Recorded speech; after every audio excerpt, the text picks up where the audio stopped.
Savez-vous qu'est-ce que c'est la décadence? Décadence, ruine progressive.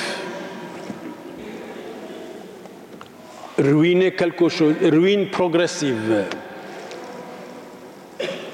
Déclin d'une société sociale, morale, politique et religieuse. La décadence de l'Empire romain, 476. 476, c'était la décadence de l'Empire romain, que cet empire dominait partout. Et cette décadence a été faite vraiment démolir par un certain Odoacre. Odoacre, je ne sais pas, il venait de n'importe où. Maintenant, la décadence de l'Europe commence depuis des années. Ruine progressive de la jeunesse, déclin de la société, de la famille, division de la famille, chômage et pauvreté socialement parlant. Morale, il n'y a plus de morale, une société sans morale, c'est la décadence totale, va tomber tôt ou tard comme une maison qui n'a pas de fondement, qui n'a pas de base. Politique, nous sommes dirigés par des gamins et gamines. La preuve, la Belgique, petit pays, n'a pas de gouvernement. Donc, vous voyez, il y a vraiment une décadence sur tous les plans, sur tous les niveaux. Et motif principal, l'ignorance de la jeunesse, division des familles, l'avortement de tuer les petits-enfants, pauvreté et chômage. Eh bien, je pèse mes mots, ça vient de l'ignorance religieuse. L'Empire romain exactement était tombé dans le même degré de décadence et elle a été déclinée complètement. 476 après Jésus-Christ.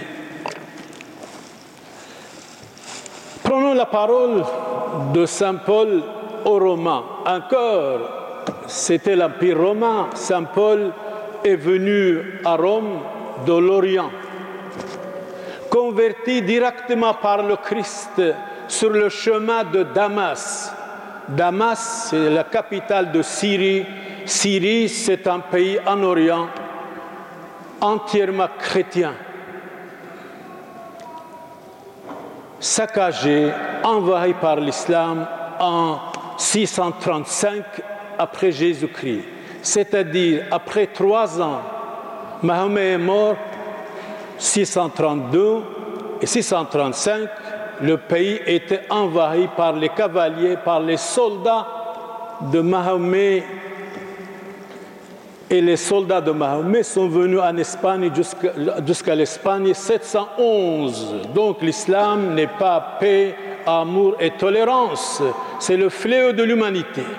Quelqu'un me disait, ah, monsieur, la bombe sur lui, c'est bombardé, il est tué lui-même à Stockholm, moi. À Stockholm, en Suède, hier. Donc, attention, il faut être vigilant, bien sûr. Le déclin de l'Europe arrive de fil en aiguille. Et si quelqu'un va défendre l'Europe, l'Occident, il est taxé de fanatique ou d'intégriste. Nous devons être intégral par la foi. Nous devons être intégral vrai et pas intégriste, frères et sœurs. Alors saint Paul nous dit, chapitre 12, verset 17, « Jeune homme, ne rendez à personne le mal pour le mal. » Donc notre jeunesse doit être formée, éduquée, instruite, moralement, religieusement, spirituellement. Une éducation, une jeunesse sans éducation, c'est la ruine, c'est la décadence progressive de la société. Vous les hommes, ne faites le mal à personne. Ne soyez pas un loup féroce. un loup, un dragon contre l'autre homme. Vous les femmes, ne faites mal à personne, appliquez-vous à faire le bien devant tous les hommes. Alors, dans chaque être humain, il y a un animal féroce, un animal terrible.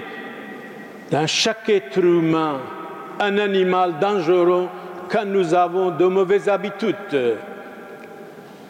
Vous les femmes, vous êtes l'avenir de l'humanité, soyez vrais, éduquez vos enfants spirituellement, religieusement et votre maison, respectez votre mari et votre mari doit vous aimer, doit vous respecter. Le respect mutuel, vous la famille, ne grondez pas trop vos enfants, éduquez-les bien, ne les grondez pas, ne les critiquez pas beaucoup, soyez modèle pour eux, certainement, doucement, doucement, ils vont vous modeler. Famille, nous vous estimons, famille, nous vous aimons bien, famille, vous êtes la base de la société, la base de la société.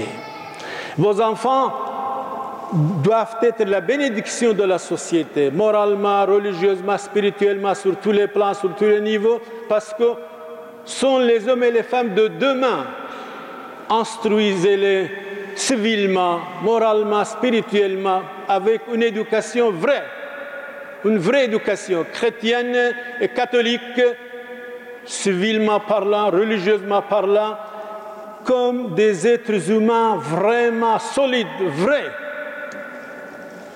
Il est possible, pour autant que cela dépend de vous, vivez en paix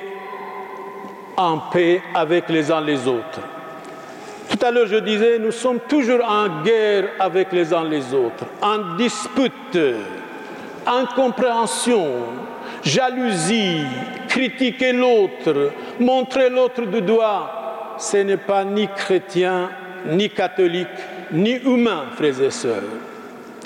Alors, regardez, un païen nous conseille, le secrétaire de Néron, l'empereur de Rome, mort en 65 après Jésus-Christ. Ce qu'il nous dit, écoutez bien, vivez de manière à ne jamais faire le mal, ni montrer l'autre du doigt, ni critiquer l'autre. Vivez de manière à ne jamais faire le mal, ni montrer l'autre du doigt, ni le critiquer. L'homme intègre doit se détourner du mal. Alors nous devons être intégral